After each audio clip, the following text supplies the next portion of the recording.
Heavenly Father, thank you for gathering us today in this place to give you honor and listen to your words, Lord. Protect us all in this place, Lord, and send your Holy Spirit to cover us. Fill us with your Holy Spirit to do your good works, Lord. Help us to approach this CLP with a humble heart, open to learning from one another. Help us to listen attentively to one another with an open hearts and minds. Lord God, let your Holy Spirit guide our CLP so that we may come to the decision that are not just based on our own understanding, but also on your own wisdom and guidance. Thank you, Lord, for being with us always. Amen.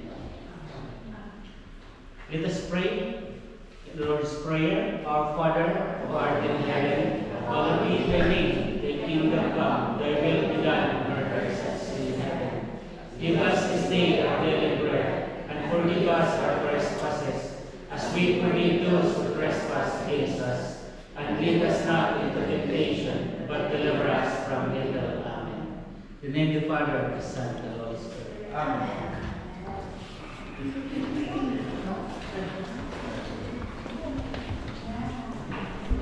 Okay, so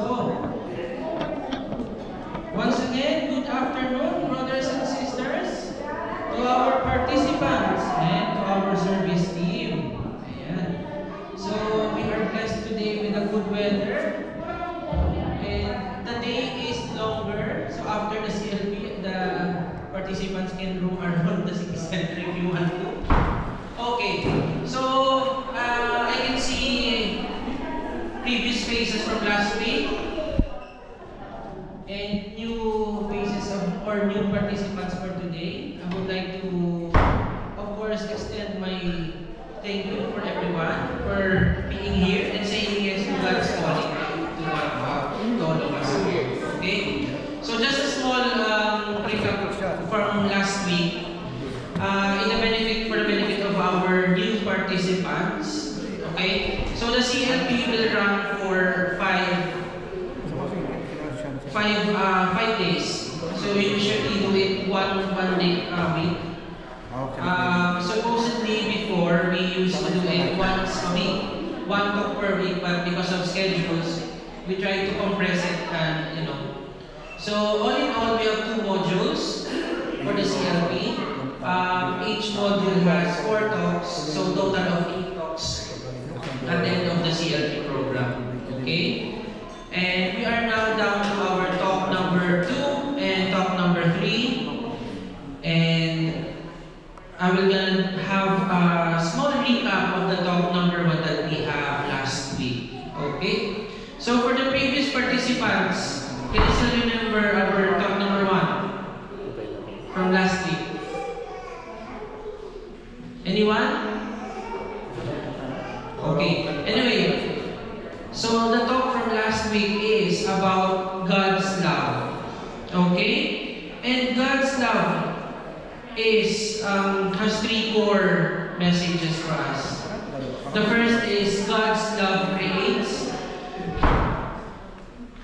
How can we say that God loves creates? Because if you will read the Genesis, God created the earth, all living things around us, the night and day, and most of all, God created man in His image. Okay?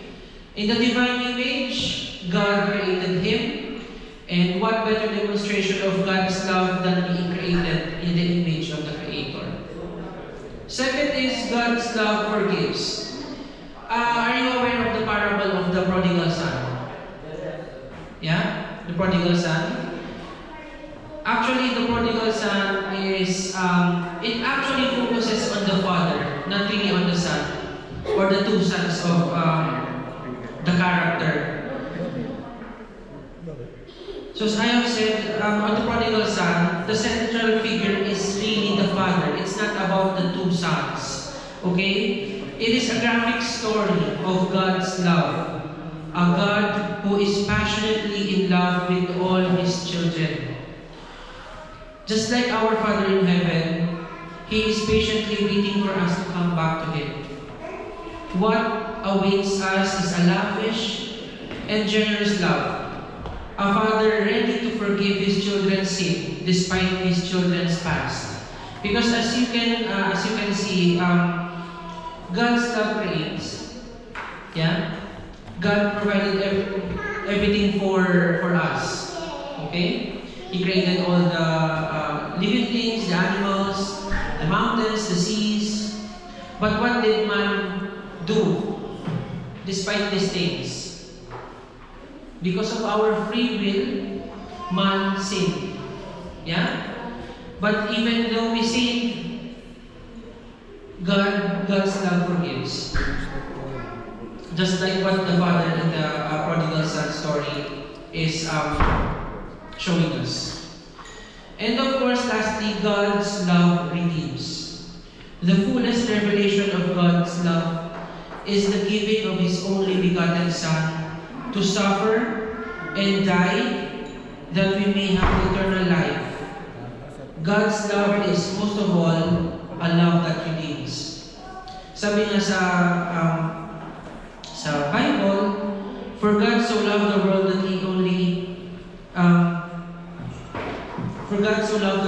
He gave His Son, only Son. So, yun. Who are we, isn't it? Are we willing to give up our children for the sake of other sins? I don't think so. Only God can do that. Okay.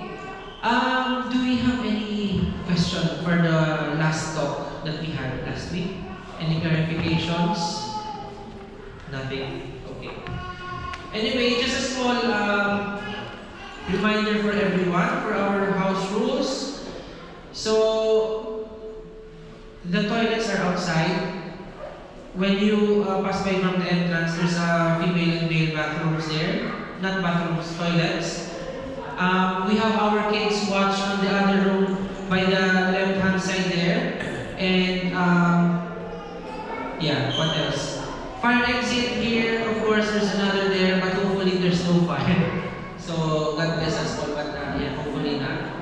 Anything else that you can do? Yeah. For our participants, if you wanted anything, just don't hesitate to tell one of our brothers and sisters. You can have your coffee or tea, juice or water, whatever. Just ask one of us, okay? And will deliver it straight to your tables. Okay? Okay.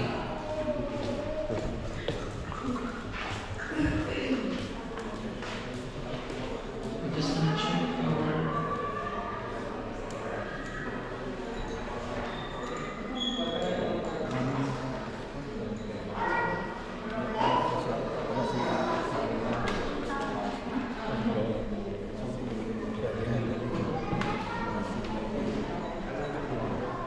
Okay. So we are still waiting for the others. We have a small activity before we proceed to our talk number 2, which is who is Jesus Christ. I think they're all in the town now. Okay.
from Cebu, Philippines. He was ordained a priest for the Archdiocese of Cebu on the 14th of December 2018. Currently, he is assigned as a curate in the Church of the Sacred Heart in Morriston to support Canon Jason Jones in his pastoral ministry. Without any further ado, let us welcome our speaker for talk number 2, Father Rod Teriote.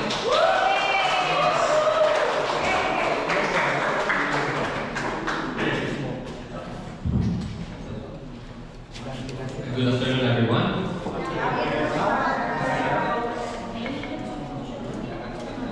Now, the last time I was invited, by the way, thank you for that opportunity. But the last time I was invited, I remember there were 2 parts. The first part was question and answer thing.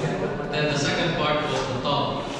And this time, I was told if I could do it, then I give also the first part. Now, therefore, we start with the question and answer thing. I would like you to give an answer, okay? Just try to give an answer. Now, if you're too shy to give an answer, just try to count the number of correct answers that you may have given. We'll try. Okay, there are 10 questions. Shall we start? Yeah, are you ready? Okay. Might as well shout the answer if you know A, B, C, or D. You know, it's just a multiple choice. Mickey Mouse exam, as they would say. Let's try this one.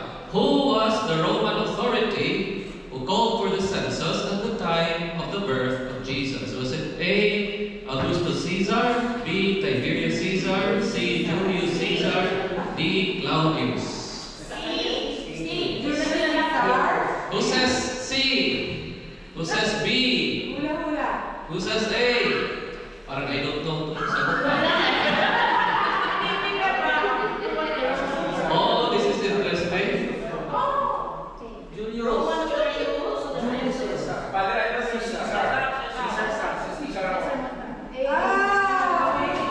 was Augustus Caesar. Oh, already that was the first question. Yeah.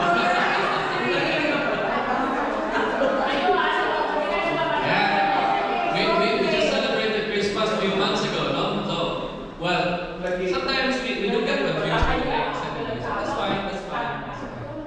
Shall we go to the second one? The second one. From which place did Joseph come from? A, Nazareth, B, Bethlehem, C, Jerusalem, D, Cana. Jerusalem. A, Nazareth. Who says? Morriston. Who says A, Nazareth? May konti. O sige. Who says B? Who says B, Bethlehem? How about C, Jerusalem? Okay. How about D, Cana?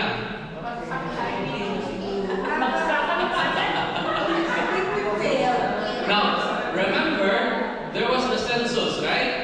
Yeah. Now, with that census, what did Joseph and Mary do? They went to Nazareth. No? Did they go to Nazareth? Where was Jesus born? Bethlehem. Now, why did they go to Bethlehem? Because Joseph was from Bethlehem. He was from the city of David. That's why during the census, he would have to come back to where he was from, to Bethlehem. Mamma mia.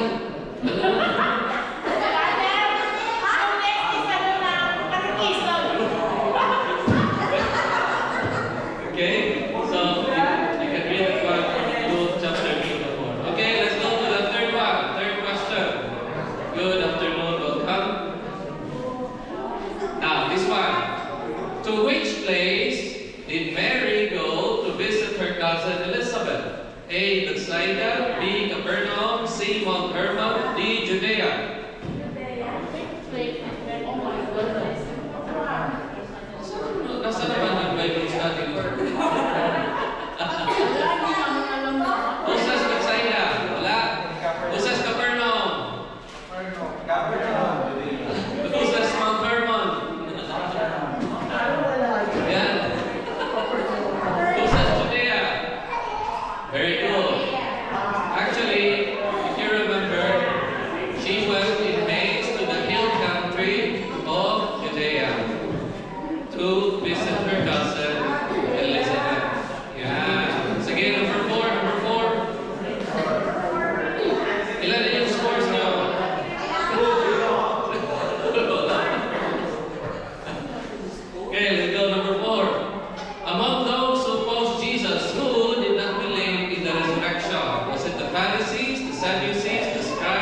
A. Who says Pharisees? Okay. B. Who says Sadducees? C. Scribes. D. Herodians. That's why they're sad, you see? They don't believe in the resurrection. Oh, this one, we just had our Holy Week celebrations. Who was the high priest in Jerusalem who handed Jesus for crucifixion? Was it Pontius Pilate? Was it Caiaphas? Nicodemus? Or Judas Iscariot? Okay, Caiaphas. Very good. Well, the name should still be there because we just had our Triduo. We've been reading this one, especially during the whole Lenten season when we had the Friday Way of the Cross. Okay. This one, number 6. What was the accusation against Jesus that he was sentenced to death? Did he perform many wonders and miracles? Did he preach and interpret the word of God? Did he profess to be the Messiah, the Son of Man? Or was he causing trouble in the temple? Who says C? Walang A? B? D? Well, technically Jesus did all 4, but ultimately it was this one which, of course, Caiaphas and the rest had decided to hand him over for crucifixion because to them it was blasphemy. Okay? We're almost done. Almost done. Number 7. How many natures does Jesus have? Is it 1, human nature? B, 1, divine nature? Or is it 2, 50% human, 50% divine? Or 2, 100% human, 100% divine? C? D? Do we all agree? 100%. Okay. Jesus indeed is true God and true man. How can we explain that one? We can. Because that's his being, that's his reality. He is truly human and truly divine. Not a portion of him is human and the rest divine, but the entirety of him is human and divine. Now, number 8. Kunti na lang. When Jesus was born, his human will was absorbed by the divine will. True or false? You only have 2 choices. You have 50% chance. Is it true? Or you can ask 50-50, no? Is it true? But she's asking. Now you're thinking. Are you? True. Okay, who says true? True. Who says false? Who says I don't know? Is it true? But let's try to understand the question first. When Jesus was born, his human will was absorbed by the divine will. What was your answer in number 7? He was true God and true man. Diba? 100%, 100%. So it's more. It's not absorbed then. Both of them are there. So Jesus also has the human will 100% and the divine will 100%. Okay? Okay, next one. Let's go to, oops, what happened? Sorry, no. It's number 9. Okay.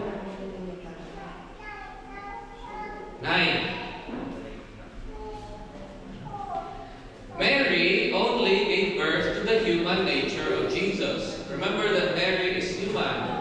Mary only gave birth to the human nature of Jesus. True or false? Who says false? Who says true?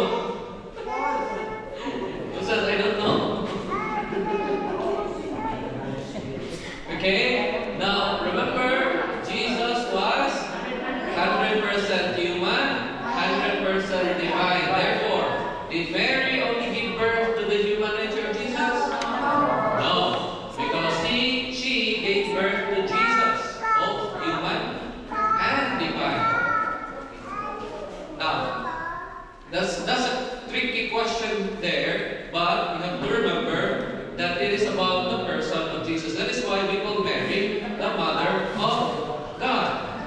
It's not just the mother of Jesus. Although that nature of Jesus being divine did not come from Mary. It came from the overshadowing of the Holy Spirit. By the power of the Holy Spirit, the Blessed Mother conceived Jesus in her womb.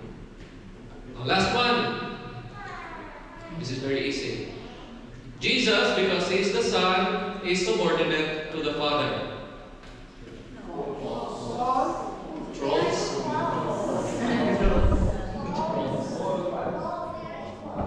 Who says false? Who says true? May mga we have undecided it's true. Okay, of course it is false. Why? When we say subordinate, it means, yes, it means that Jesus is lesser than the Father. But our faith is different because the Father, the Son, and the Holy Spirit are the three divine persons of the one and the same Godhead. Therefore, it's not 33.33% for Father, also for Son, also for Spirit. No, they're one equal in divinity. They're one and one true God. Okay, therefore, Jesus is not subordinate to the Father, but he is equal, consubstantial with the Father. That is what we say in the Creed. Consubstantial with the Father. Okay, I'm done. I'm going now. How is it? How many of you got 10 out of 10? About 9? 8? Is it difficult?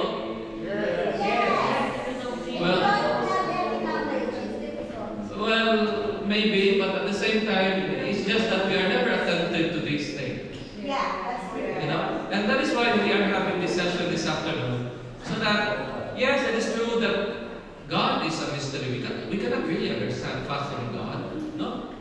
But in the little things that He showed us, in the little things that He revealed to us through our Lord Jesus Christ, then we get to know more of God. And of course, each of the divine persons, especially our Lord Jesus Christ, because He did not remain up there, no, He decided to be born one like us in everything, except sin. And so, this afternoon I will be sharing with you a little something about who Jesus Christ is. But before we get there, let me share with you this video. The volume is okay, right? If you can put your Bluetooth. Bluetooth. May Yeah, can listen to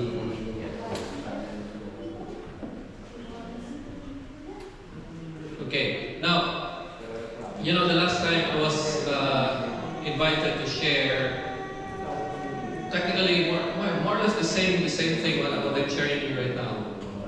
I realized something after I given the talk, because the topic that you have given me is what is Jesus Christ, and I did remember mentioning that one of the difficulties I had then was to put the entire talk in about an hour. Something which not even the whole eternity could contain. So how are we going to put everything, or at least as many information as we can, in so short a time? Then I realized at the end that it was not much really about giving an answer of who Jesus Christ is. The question is there, and we have to ask the question. But I realized that I did not give you an answer to that question. Rather, I pointed out a path for you to take. For you to have this journey, this pilgrimage, as one pilgrims of hope, as one people of God, that we go and discover our Lord one at a time. So this one here is, here we go.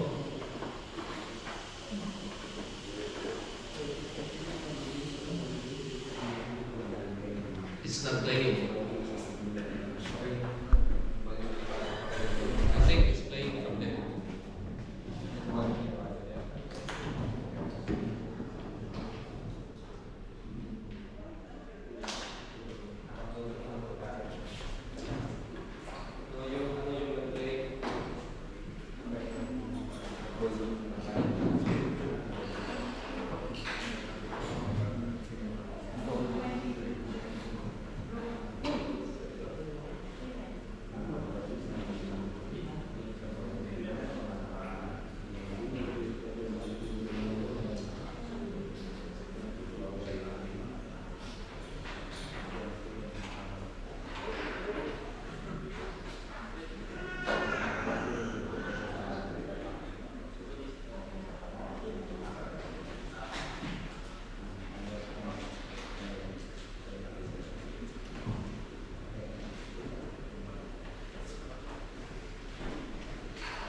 Well, I can just use this one here. It's okay.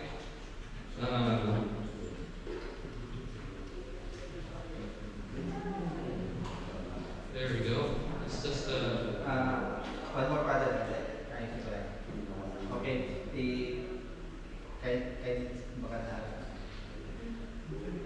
is this one is playing?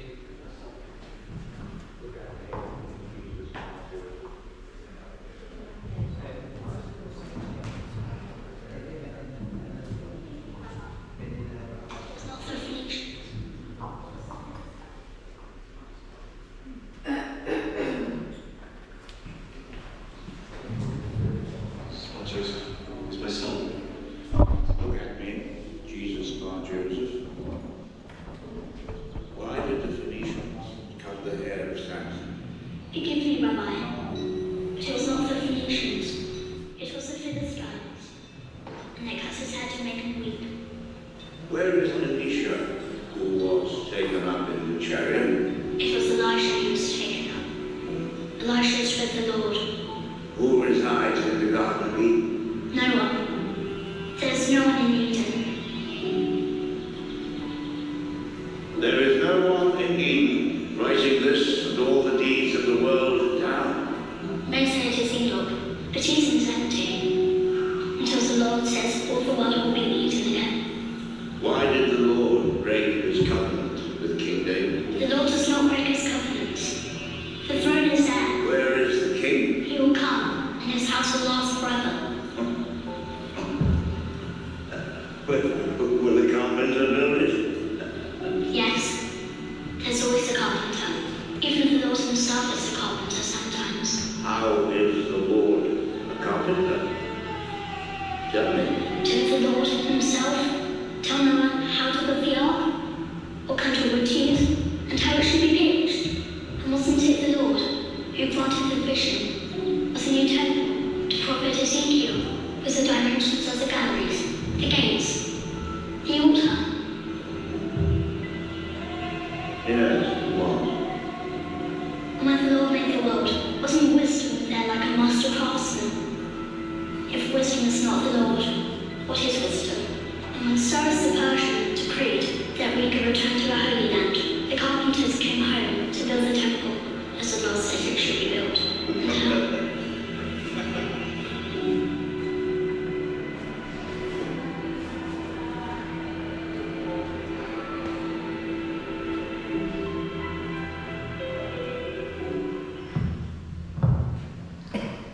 This is one of the clips which I find really interesting. Although you may not find this particular passage in the Gospels that we read, but this is actually taken from an apocryphal Gospel, which I'll be explaining shortly.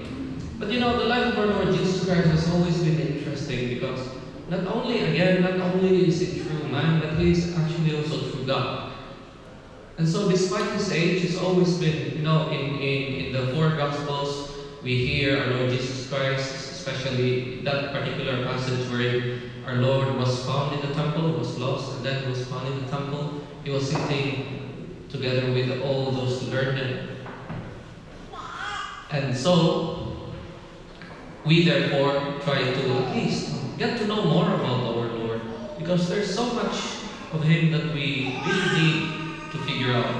Well, not much for this, but for the entire human being, the entire person, so that we might be able to love Him more, to know more the Lord, so that we may love Him more.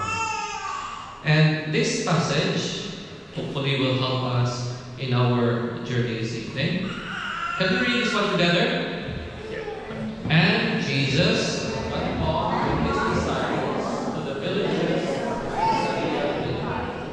And on the way he asked his disciples, who do people say that I am? And he told them, John the Baptist, and others say Elijah, and others one of the prophets.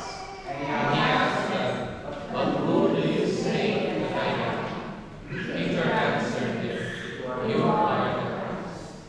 So these are the two questions that we must keep in mind. Who do people say that I am?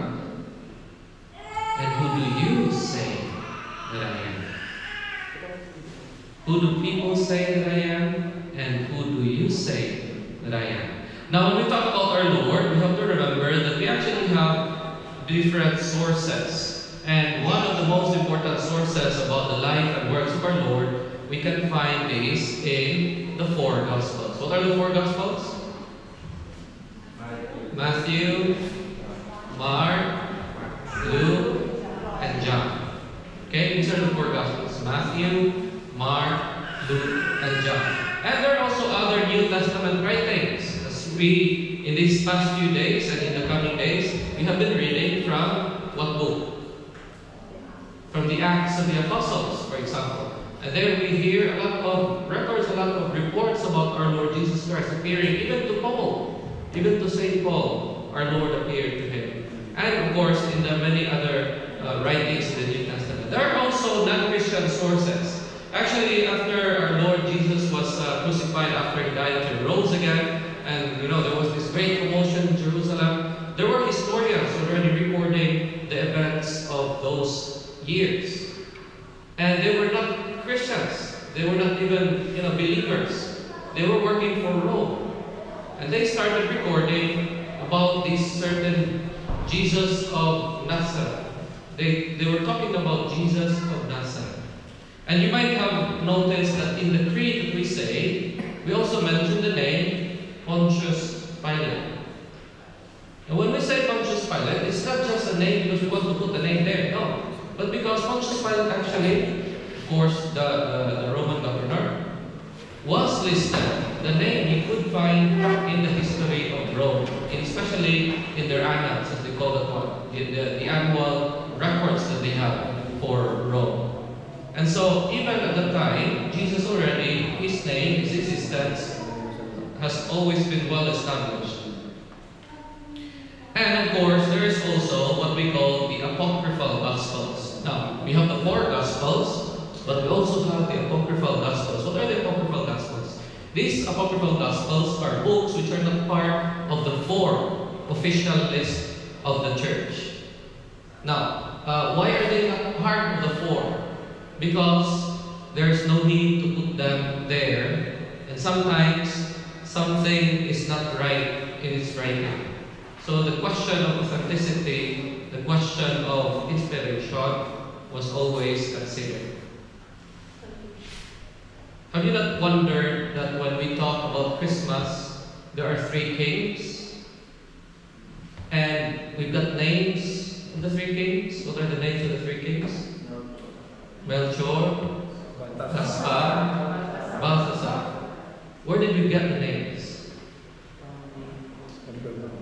You don't read those names in the 4 Gospels because they're not there. They're here. Okay, there are some traditions actually that come from different, like we talk about 3 wise men, but how come they became 3 kings? Okay, some references say, do you know the parents of our Blessed Mother Mary? Saint Anne and the father? Saint Joachim. Saint Joachim and Saint Anne. Can we read that one in the 4 Gospels? Can we find their names in the 4 Gospels? No. But why do we have their names? Okay, so there are actually references that we also get from the Apocryphal Gospels. Sometimes people will say, but Father, I don't have time to read the Gospels. I realized this one the last time I was with you, because apparently many, I don't know, since then, whoever among here who were there then started reading their Bible. Wala pa rin. No? Sometimes people are having difficulties reading the scriptures. I don't know why though.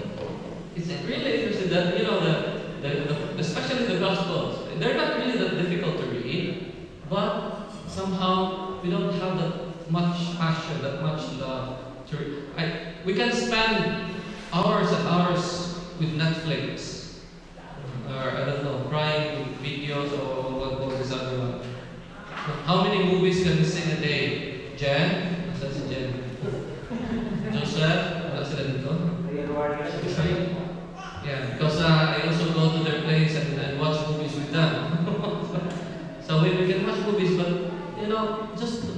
the scripture, actually sometimes it becomes a difficulty. But we have the summary. We have the summary. And what is that? It is the creed. Now, we have the Apostles' Creed, which is actually a very short one, a simple one, very straightforward. But there's also what we call the Nicene Creed. Are there several other creeds? There are. Even during the Second Vatican Council, they also formulated a creed during the time of Pope Paul VI. But what is more prominent are these two. Now, the second one, the Nicene Creed, actually has more details into it. The more important, aspects of our teaching, the essential parts of our teaching, of our faith, are already contained in the creed. Because it is a synthesis, a faith wherein the essential elements of the faith are gathered into organic and articulated summaries. That is why when we mention the creed, why is it called creed, by the way? Anybody? Why is it called the creed?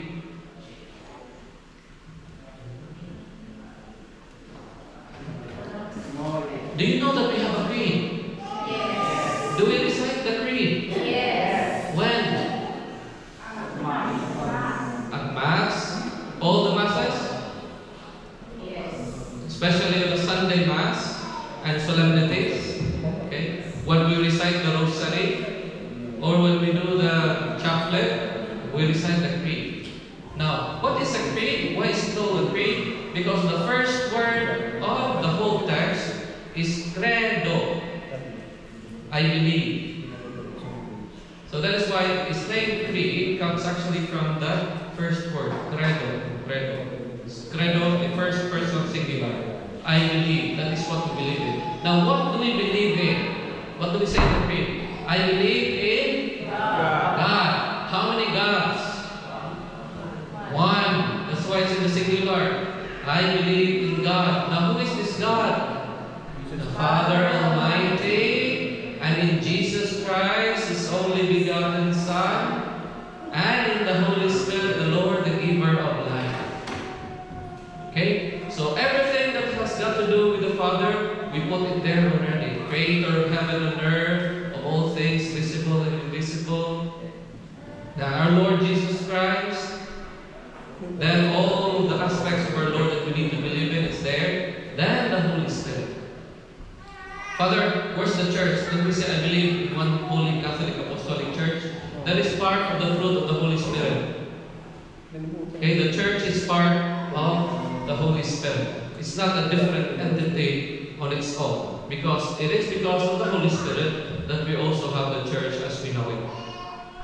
But we only believe in one God, the Father, the Son, and the Holy Spirit. Now, if there's one thing that you might want to do, if you don't want to read the scriptures because it's too long, look for the Nicene Creed. Look for the Nicene Creed. Read it, pray over it, and use the articles there and start asking questions from there. Okay? Sharon. Now, we go back to the question we raised earlier. Who do people say that I am? Now, this question actually is interesting because it invites external knowledge. What other people say. Testimonies. Now, sometimes these are true. They're true. Sometimes, how do you call that one in Tagalog? Even in English, sometimes they're fake news. If these are testimonies from people. But when we talk about information coming from other people, they may be true, but they're never sufficient. They become inadequate. That is why the second part of the question that Jesus asked the apostles, but who do you say? You. Who do you say that I am? Then that is a deeper kind of knowledge. I may be able to know your birthday, I may know your name, but can I really say that I know you? Not really. Then that is external knowledge. But when a husband, for example, knows the wife, it's this one. When you truly know the other person in and out. Just beyond more than just simple information that you get from the person. And while I was preparing this PowerPoint last night,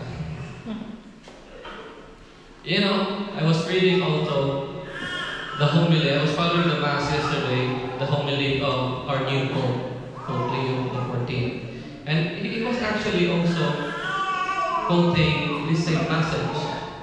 And he said, there are two possible answers. When we ask the question, who do people say that I am? This was from the Mass yesterday. Were you able to attend the Mass yesterday, the Holy Father? No. Have you heard about it? Now, so we have first, there is the world's response. Okay? Caesarea Philippi.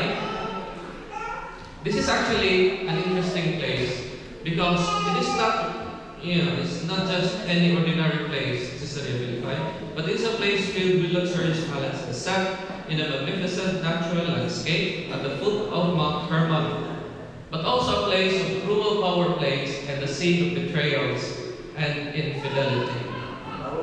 Now, in this kind of atmosphere, in this kind of environment, who do people say that I am? You know, I remember some family, some friends I had, they said, you know what, Father, 50 years ago, 40 years ago, back in our place in the Philippines, all the neighbors knew each other. Nowadays, we don't even know who's living next door. Is it true here? Do you know your neighbors here? Yeah. Sometimes yes, other times no. But it's different. It's different. The sense of community is not there. Now this setting, continues the Pope, speaks to us of a world that considers Jesus a completely insignificant person. This kind of environment would not welcome much our Lord Jesus Christ as we know Him. At best, someone with an unusual and striking way of speaking and acting. And so, once His presence becomes irksome because of His demands for honesty and His stern moral requirements, this world, the world as we know it, will not hesitate to reject and eliminate Him. Who do people say that I am? We don't need you in our church. We don't need you in our society. We don't need you in our community. Especially when there's much economic progress. I always wonder why the ones in the church actually are those who are economically challenged. Most of the time. Most of the time. I'm not saying that all of them. Because sometimes actually they're in the higher bracket. But no, because they know that there's something greater than this life. Then, that was the one. Then, what do ordinary people say? For them, the Nazarene is not a charlatan, but an upright man. One who has courage, who speaks well and says the right things, like other great prophets in the history of Israel. That is why they follow him, at least for as long as they can do so without too much risk or inconvenience. But for these people, he is only a man. He is only a man. And therefore, in times of danger, during his passion, they too abandon him and depart disappointed. Who do people say that I am? That is why external knowledge, it is important. We need to know a little something about our Lord, but not necessarily false, however, inadequate. That is why they say, oh, it's John the Baptist, it's Elijah, he's one of the prophets. Or in another gospel, you hear that he's he's Jeremiah. Now, digging deeper, therefore, we ask, who do you say I am? What if I ask that question to you? Who do you say Jesus is? Anybody? He is your Savior? Good. Son of God. He is the Son of God? Very good. Who do you say that I am? Who do you say that Jesus is. That's why when what I told you earlier, when I gave this talk last time, I realized that I actually did not give you an answer. Because there's an infinite answer, and as much as Jesus is infinite on his own, because he's God. But I just pointed out the direction for you to take, so that we may also have our own answer who Jesus is. Because it was during this time with his disciples that Jesus revealed his identity. He mentioned that he is the Son of Man. And it was for about 82 times that he mentioned it in the New Testament.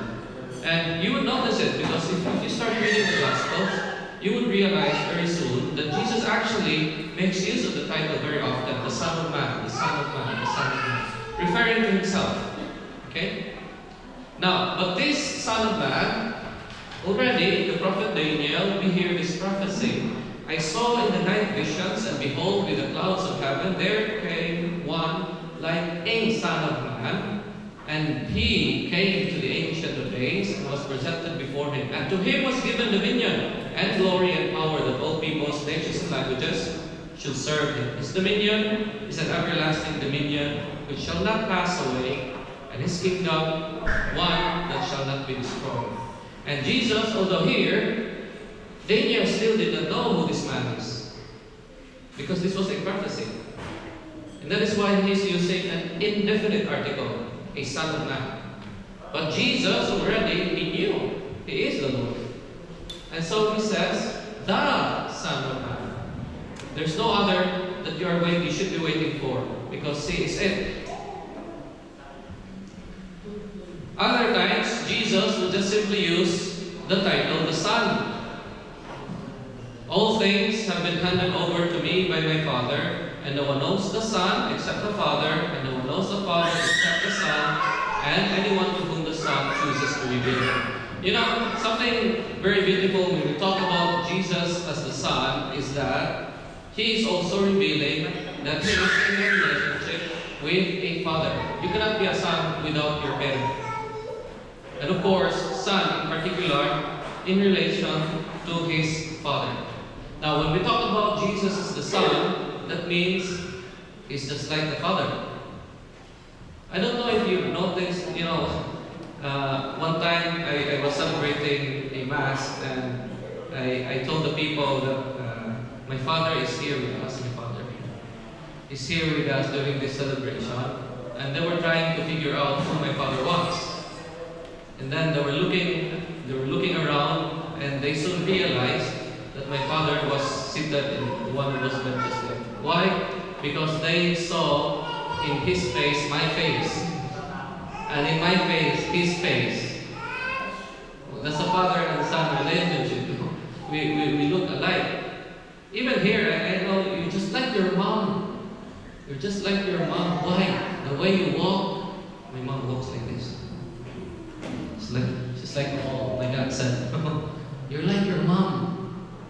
Or the way you dress, the way you act. Same thing also with the Son. The way he conducts himself. He's just like the Father. When we talk that, when we say therefore that Jesus forgives, that he shows mercy and compassion, he is like the Father.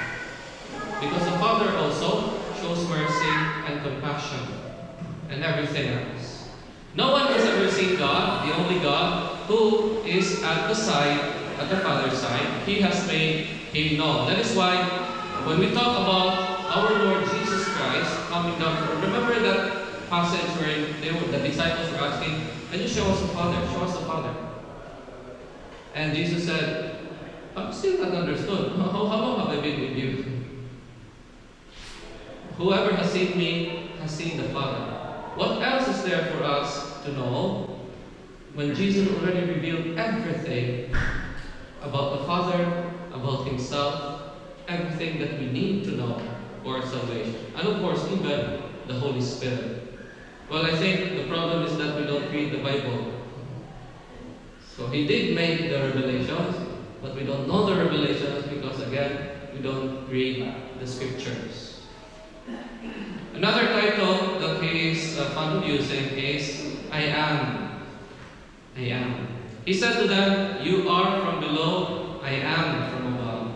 You are of this world, I am not of this world. I told you that you would die in your sins, for unless you believe that I am He, you will die in your sins. So they said to him, who are you?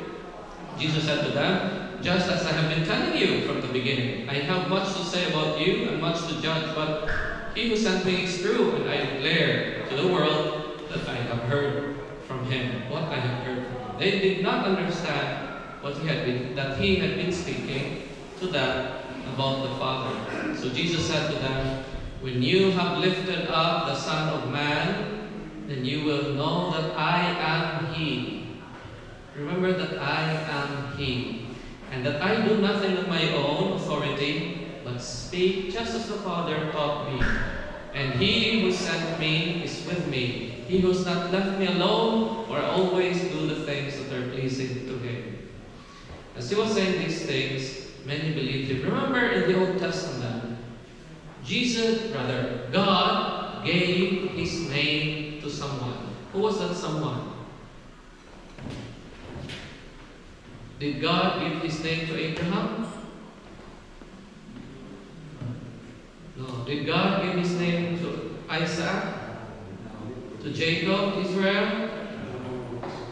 To Moses? Did not God give His name to Moses? Remember, Moses was saying, but if they're going to ask me about the earth, who are you? What's your name? And God gave him a name. I am who am. I am He. That is why I was always fascinated with this. When we talk about our Lord Jesus Christ, the burning bush, already God revealing Himself. He revealed Himself at the burning bush to Abraham, rather to Moses. When God revealed Himself to Moses, He gave him a name. I am who am. I am the God of your father Abraham, your father Isaac, your father Jacob. And same thing, when I am lifted up, the passage we just read, Jesus already revealed Himself to us. I am He, that same God that actually gave them the name, that God that gave them the promise, that God who set them free from slavery of Egypt, that God who set them free from sin. I am He. And that is why the burning bush is also a reminder for us, because it is also the cross of Jesus. He reveals Himself to us in this way.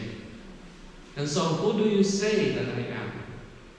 It is essential that we too repeat with Peter, you are the Christ, the Son of the living God.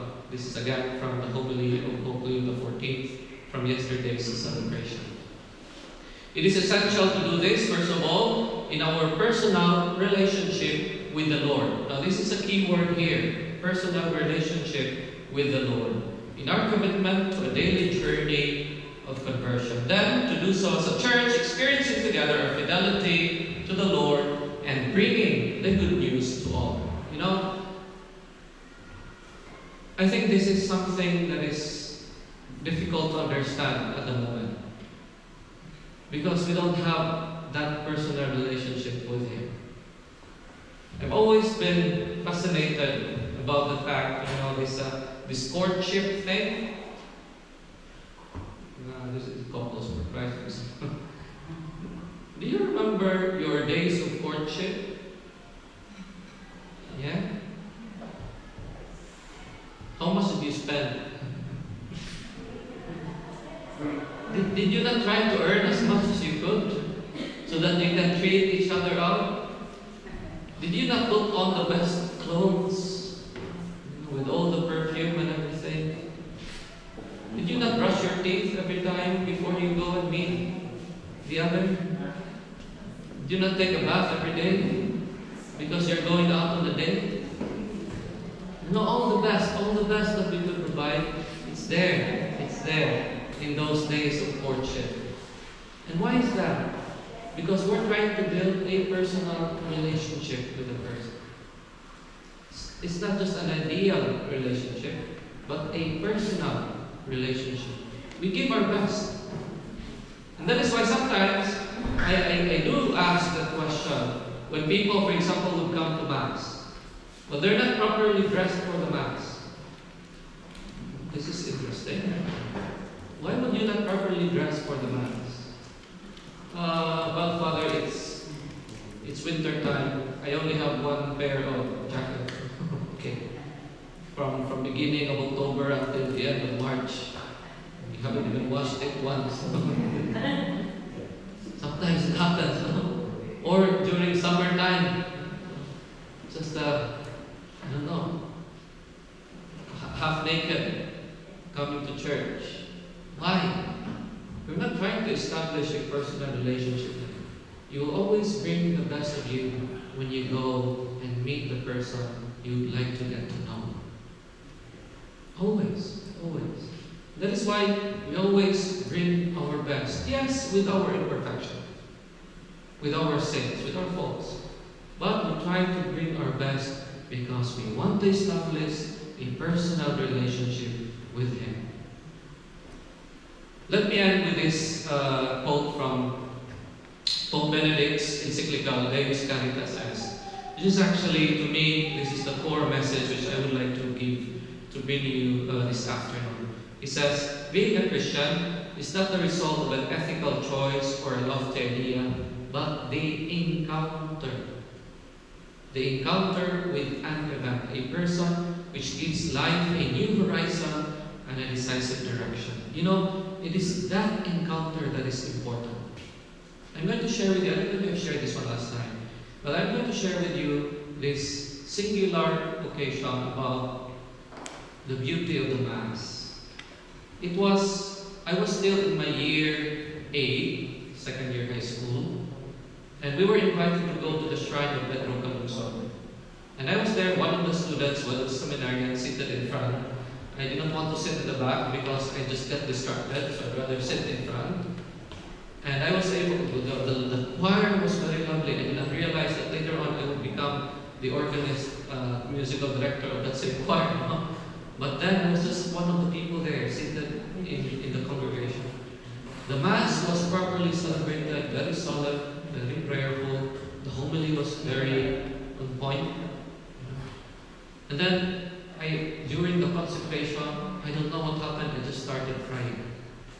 That was to me the best Mass I ever had.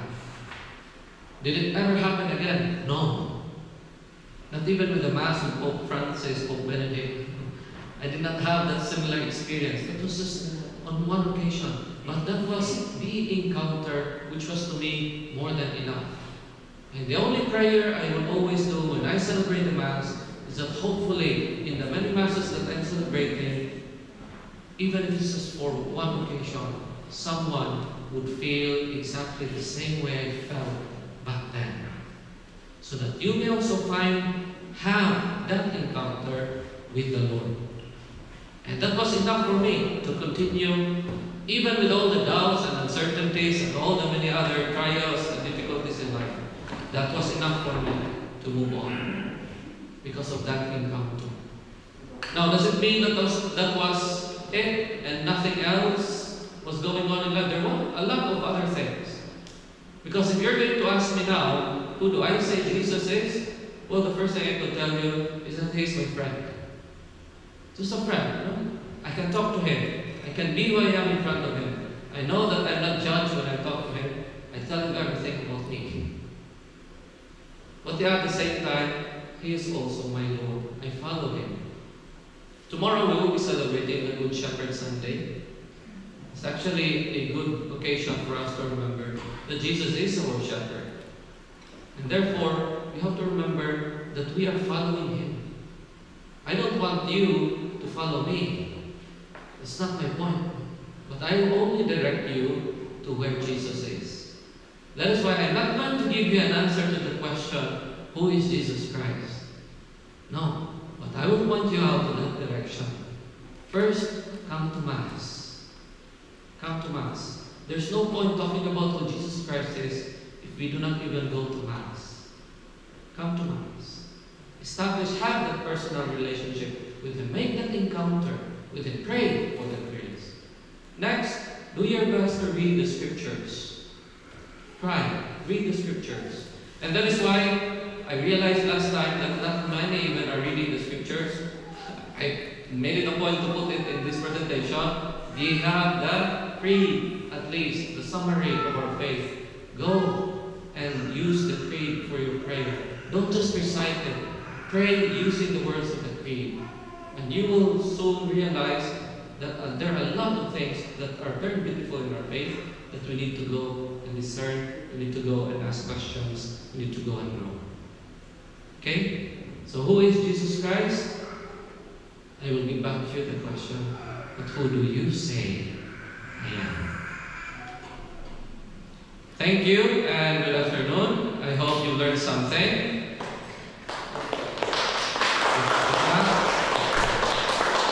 So sorry about that. But maybe a question or two I'd take before I end my session. Is it okay? I really apologize. I can't talk about who Jesus Christ is in 30 minutes. It's just too tight for my schedule. But I'm trying to get at least 45 minutes, I think. It's a good time. You okay with it? Yeah? Any question? None? Come on, don't be shy. I won't go without one or two questions. Yeah?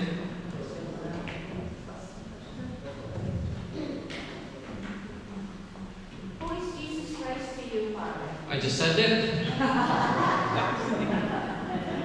He's my friend, He's my Lord, but at the same time, He is a good shepherd that I follow. Yeah? Okay, second question. Wala na? Very well then. Thank you so much, son, and have a lovely afternoon.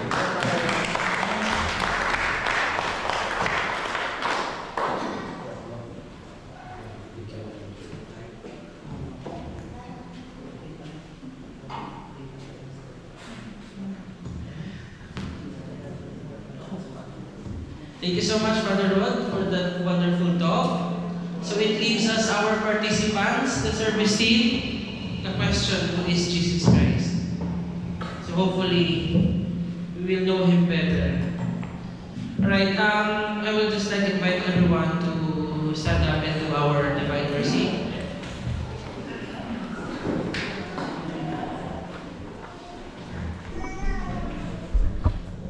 Thank the Father, the Son, and the Holy Spirit. Amen. We expired Jesus, the source of life, gushed forth for souls, and the ocean mercy opened up for the whole world. O fount of life, infallible divine mercy, cover the whole world and empty yourself out upon us. O blood of water, which gushed forth from the heart of Jesus, as a fountain of mercy for us, we trust in you. O blood of water, which gushed forth from the heart of Jesus, as a fountain of mercy for us, we trust in you. O blood of water, which gushed forth from the heart of Jesus, as a fountain of mercy for us, we trust in you. Holy God, Holy Mighty One, Holy Immortal One, have mercy on us and the whole world. Holy God, Holy Mighty One, Holy Immortal One, have mercy on us and the whole world. Holy God, Holy Mighty One, Holy Immortal One, have mercy on us and the whole world. Jesus, King of mercy, we trust in you. Jesus, King of mercy, we trust in you. Jesus, King of mercy, we trust in you. In the Father, Son, and Holy Spirit.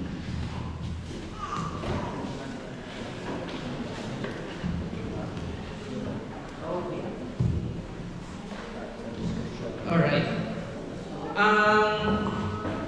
I forgot to tell our new participants. Regarding the CLP, we have 3 parts. The talk, the discussion, and of course the fellowship. So now we will gonna go on to the discussion before we proceed for our next talk. So I would like to group yourselves again, all our brothers if we'll just gonna retain the tables, but the brothers can take this side here. How about the sisters? Do you want to group them to do? Yeah? Yeah.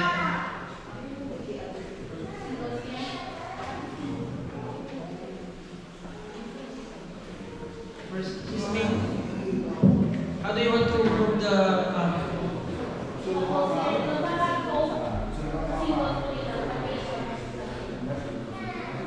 okay? And the couples are on that side, so probably the couples. Yeah.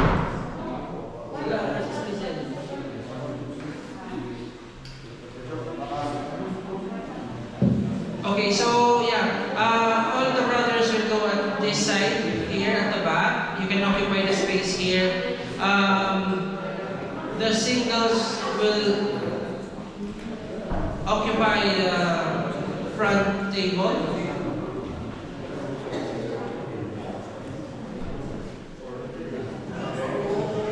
Is it, or do you want to?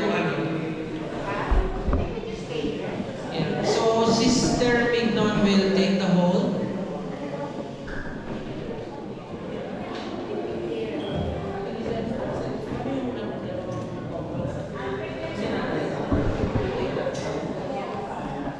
Sis Len and Sis Therese.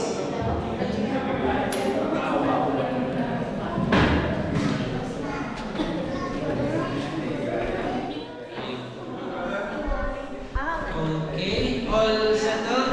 Right, for our reflection question, we have the question in front of you. You can also find the question on your handouts at the end. Bottom part of it.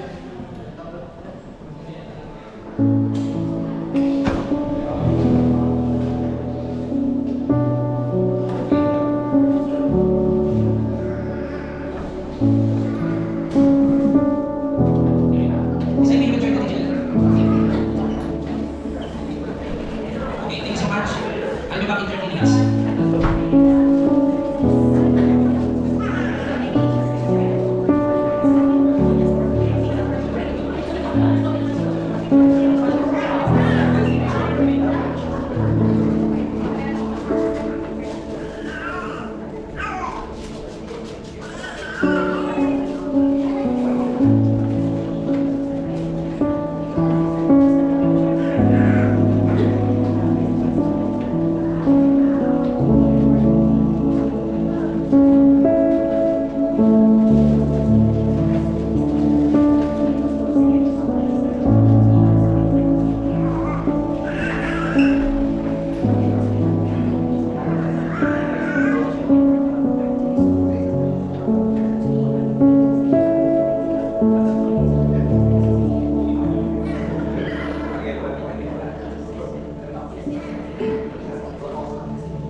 Thank